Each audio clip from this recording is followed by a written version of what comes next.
Glibenclamid është zbuluar për herë të parë në vitin 1969 dhe lejuar për përdorim mjekësor në vitin 1984. Glibenclamid në Shqipëri përveç emrit Maninil takohet edhe me emrat Glitisol, Glibedal, ndërsa në Kosovë përveç emrit Glibedal mund të njihet edhe me emrin Diabos. Glibenclamid bën pjesë në grupin e barnave antidiabetike. Glibenclamid vepron duke stimuluar apo ngacmuar pankreasin e plakur ose demel të një pacienti për të prodhuar më shumë insulin.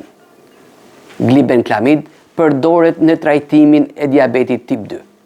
Tip 2 quhet diabeti që nuk ka nevojë për mjekim me injeksione insuline.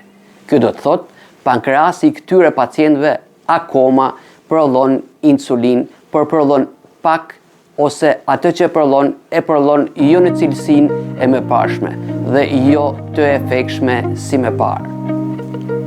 Për të mjekuar diabetin e këtij tipi, përdoren barna që e shtojnë sasinë e insulinës që prodhohet, si për shembull Glibenclamid, apo barna që tentojnë të përmirësojnë efektin e insulinës së pakët apo jo të efektshme që prodhohet, si për shembull Metformina.